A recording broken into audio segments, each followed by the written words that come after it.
guys, welcome to my channel and welcome back to another speed building video. It has been a while since I've done a speed build video, so I'm really excited to be back. And today we're actually doing quite a big build. I've been doing lots of tiny houses or like smaller builds or 10k challenges and things like that. So lots of smaller houses, mainly because I just didn't have the time to do a really big build, because usually that takes like 3 hours to actually build it, and then it's like a longer video and you know, all of that sort of stuff.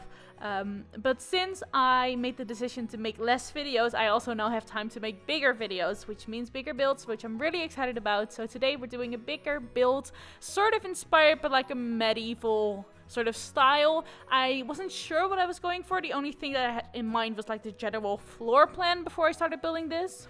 There's this floor plan that a lot of simmers use, or like houses in real life have even, which makes the front area a bit more closed in with sort of what you're looking at right now. There's this thing at the side and there's like things on an angle, and it's like a bigger build, and I always wanted to do that because I really love the floor plan. But I, first of all, didn't think I could do it, but I actually put a lot of research in and I found a reference picture that I really liked. So I was going for that floor plan, and looking at that picture really helped me figuring out where everything should go and where the roof should be and everything. I feel like making the floor plan is not the hardest part. It's mostly figuring out where the roof should be and just making it detailed enough. Because in The Sims you want a lot of details. In real life, I feel like it's not as important. Simple houses are fine in real life, but in The Sims you want a lot of detail. So it was sort of figuring out where all the details should go, and I don't know. So that was the general idea that I had in mind before building this. I did not know what kind of style I wanted to go for, but I ended up going with a lot of get-together stuff, which is sort of like old English medieval style thing that I was going for, and I really love how it turned out. I think I'm really proud of this build. I love how, I guess, interesting it is and how many details there are to this build, and the roof is just all over the place, but somehow it looked good. And I don't know, I just love the general shape of the house and the theme of the house and the feel of the house and everything, so I'm really proud of this. Also, if you're a frequent viewer, that's the word I was looking for, of my channel, you might know that it's actually supposed to be Disney Legacy Day, and the reason I'm not posting Disney Legacy today is because I did not find the time to record that. Not necessarily the time, just the right moment, since it is a Let's Play, so I can't be interrupted, and I record downstairs in the kitchen. So I need to find like a good moment to actually record my Let's Plays, and I couldn't. There wasn't any moment that it was really quiet in the house where I had time to record the Let's Play. So I ended up going for this video today, and the Disney Legacy will be up tomorrow, which means there will be 2 Let's Plays in a row with the Hamilton Let's Play 2, but I mean, it's fine. I feel like my Hamilton Let's Plays has like a really specific audience anyway, and I don't know if they watch any of my other videos. And I mean, I watch Let's Plays, like I watch more than 1 Let's Play a day, so I feel like you could watch more than 1 Let's Plays in a couple of days. Right? Probably. I don't know, I just like mixing it up a little. I like my schedule to be a bit more, I don't know, I don't like it when I do the same video twice in a row. So I mostly mix it up a lot, do like a Let's Play and a creative sim and a build, so nothing too close together. Also for today's video, I'm only doing the outside of the build, like the actual house itself, and then the front garden, because I actually ran out of time. So I'm doing the inside maybe in 2 parts, maybe not, and I'll also be decorating like the back part of the house, like the garden at the back of the house, if that makes sense. Because this actually took me a really long time. I think I built for like 3 hours on this, and this is literally only the front of the house and the actual house itself. So I still need to do a lot of decorating for the inside, but I'm really proud of it, like I already said, and I'm really happy how it turned out. So I'm glad I get to share some bigger houses with you today, since it has been a while. I think this might be the biggest house I've done. I guess it's sort of castle inspired. I feel like that's the best way to describe this. It's sort of like an old castle turned into a house or castle. I don't know. I keep mixing up the sound of the A for American and British English or whatever. English. and I should decide which one I should do. But let's move on to a story, and I haven't thought about what story I'm going to tell, so let's hope I think of something at least. It's my birthday next week. Is that a fun story? I'm getting a drawing tablet for my birthday, because I always wanted to learn how to draw, and I cannot draw, and I don't have the supplies or patience. Well, I mean, not really patience, but I never tend to actually grab pen and paper, pencil and paper, and draw something. Like, that's just not me. I don't do that. I do everything digitally. So I thought maybe I should try to learn how to digitally draw, since I love seeing digital drawing videos and animation videos and everything. I don't know. I watch so many digital drawing, digital arts tutorials, and I can't practice anything since I don't have a drawing tablet. So I thought, let's just get one of those like cheap-ish Wacom drawing tablets. They're not the cheapest, but you know, they're relatively cheap because you have drawing tablets for like thousands of dollars. So this is pretty okay. And I thought until I get a second channel, I might do some videos on learning to draw, because I thought that would be fun, since I literally have no idea what I'm doing, and I don't know, I think it's kind of funny seeing people basically fail at what they're doing. But it's fun to sort of track my progress and, I don't know, see my first drawing and everything. I'm going to start a second channel at some point. I keep putting it off because I don't have a name, and I don't know, I want to do like a vlogging music sort of thing, and that's with my face, and that's sort of scary. That's a whole new level of putting myself out there, basically, and I don't know when I'm ready for that. But I actually made a video for a second channel, and then I decided to not post it quite yet, so we'll see. We'll see what's going to happen. And when I make a second channel, I'm probably going to move those videos over to there. But up until that point, I think it's fine to do some different videos on this channel. Like, it's going to be mainly Sims, and maybe like once a month I'll do a video on drawing, or maybe like one, and then I already have my second channel. I don't know how it's going to go, but I just thought it would be like a fun thing to do to to make some drawing videos. Sorry, I'm looking at my screen and now I'm distracted. I'm looking at what I'm doing, which is not really that interesting, to be honest. Like, I don't need to say anything about that. That's why I tell stories, by the way, and that's also why my channel is called Sim Storytime, since I do Sim stuff and I tell stories. Sim Storytime, there we go.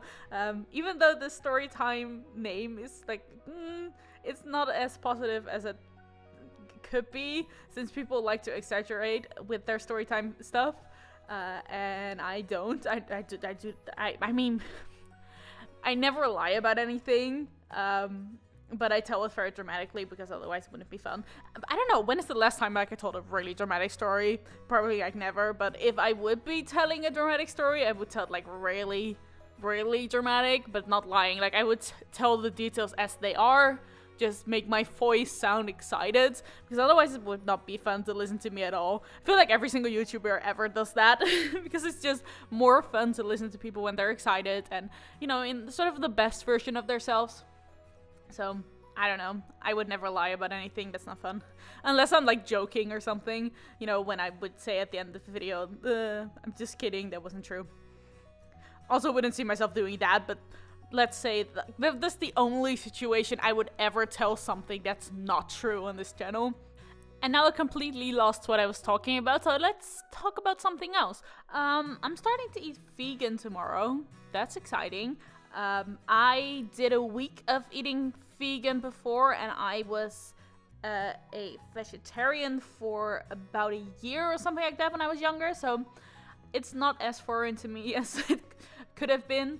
I did try something. I'm like, if I ever start eating vegan, it's probably because of health reasons, because I just like the idea of eating like clean stuff and just like lots of vegetables and fruits, and just like not a lot of things out of packages, just like fresh stuff, you know, so I know what I'm putting into my body, less chemicals. And I feel like a vegan diet is very much. I mean, you can eat Oreo cookies and like crisps or chips, or depends on where you live, and eat like fried food. Even like there's lots of things you can eat that are unhealthy when you're a vegan, but I feel like lots of like cookbooks on vegan also are very green and clean. And so yeah, my mom got a recommendation from one of her colleagues about a book that they were using for like a diet sort of thing, just a cookbook, like a recipe book with a daily schedule and like lots of information just worked into it. So I don't really feel, I mean, it's kind of a diet. I don't like using a full-on diet because I feel like it doesn't work. I feel like you need to eat healthy and not necessarily restrict yourself a lot. I mean, obviously you can't just eat everything, and I'm not an expert, but I like the idea of eating healthy more than eating unhealthy stuff and just not eating a lot, you know? I feel like that's way more healthy to do. The outside of the house is now basically done, by the way. I'm just adding the last couple of windows, and I think I'm adding a door at some point, and like another stair sort of thing. But other than that, this is basically the shape. So maybe now you can sort of see the vibe I was going for, like old English, medieval sort of inspired thing. And I love this house so much. I wouldn't want to live in here because I feel like I would be too creeped out by this house, because it does look really old, and like ghosts could live here. Not that I believe in ghosts, but I feel like when it's dark outside and I watch a scary movie, I would totally believe in ghosts when I live in this house.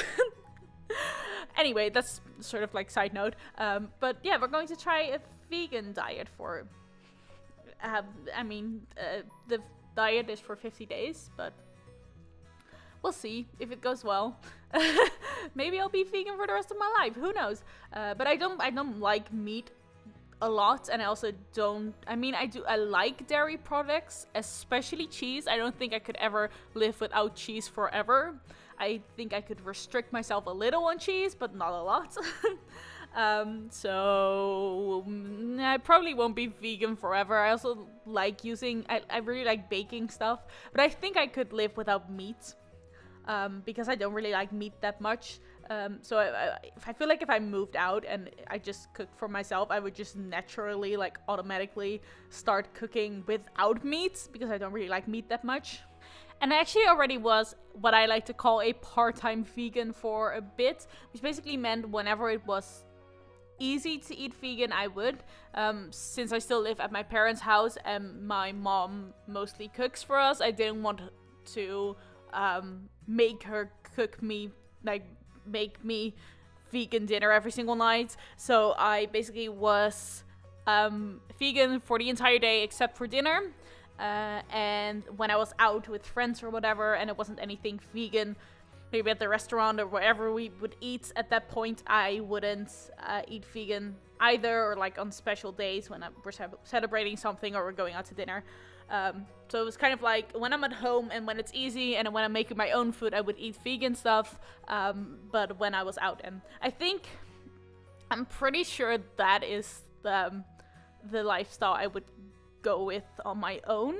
So I guess when I move out, I will probably eat vegan like 5 times a week or something, 5 days a week or something like that, and just have small exceptions for when I don't know, I'm craving cheese, or I just want to make a cake or make cupcakes, or I'm out with friends or whatever. I wouldn't, but I think like on my own I would probably eat vegan most of the time. I don't know, weird random information. I was just thinking about that because we just basically planned out our first week of eating vegan for next week. Except for my birthday, because I am totally eating cake. And yes, I know there are vegan cakes and pies and whatever, but I don't want to restrict myself on my birthday. And I think that's fine, you know? Everyone can eat whatever they want to, and they need to figure that out for themselves. I feel like vegans get a bad name just because there's some people who are really extreme in that they basically try to convince everyone to eat vegan even when they don't ask about it. But that's like a few people. That's a small group compared to the entire group of vegans who don't even talk about it at all. Like, I have friends who don't want to talk about being vegan at all, and they still get a bad name just for being vegan, because there's just some people who do that, which is annoying. Like, I'm going to admit that. I know some people who do that, and it's really annoying. Like, leave me alone. You can eat whatever you want to, but I can also eat whatever I want to. And when I ask about it, it's fine. Like, you can tell me why you want me to be vegan if I ask you why you're vegan or whatever, but don't just go to people being like, you know what you should do. I don't know. I just feel like everyone should eat whatever they want to. And I'm like, again, this is just like a few people, not a lot. This video is almost over, I'm pretty sure. I think I just add some more plants. Oh no, it's not at all. I'm kidding. Just kidding. I mean, we're getting near the end. I basically make like 2 little garden areas, one with actual places for, you know, plants, like boxes for trees and plants and everything. So like an actual like gardening area, and then just some pretty flowers in the other areas. I made a little lavender garden because I feel like that would be such an old English thing to do, and I have no idea if that's actually true, but I just feel like that would be, I don't know, it's nice to have lavender in your garden, right? Because it smells nice, right? I don't know. It also probably attracts a lot of bees, which I would hate. I hate bees. I hate everything that's small and flies and crawls and stings you or bites you. It's horrible. I hate it. I hate spiders. I hate everything that's I don't know why I hate it so much. I was never scared of spiders when I was little, and now all of a sudden I am, which I'm pretty sure it's just something you learn to be afraid of, which is ridiculous. But basically I'm just adding in one more fountain just to fill up a really big empty space. And as you can see, I didn't do the back garden quite yet. I will do that in the next part. I don't know if it's going to be 2 more parts or 1 more part. It just depends on how long it takes before I finish up this build. But as you can see, I'm almost done, sorry. So thank you so much for watching, and I will see you very soon. Goodbye!